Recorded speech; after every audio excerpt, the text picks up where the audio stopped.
when we can use the conservation of angular momentum. That is mv1 r minimum equals mv2 r maximum.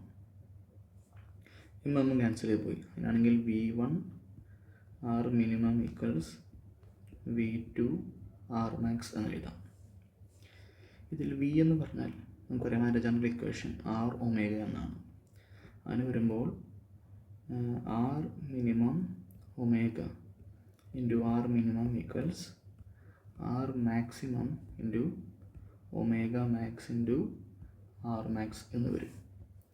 So that is r square minimum into omega equals r max square into omega max എന്ന് വരും.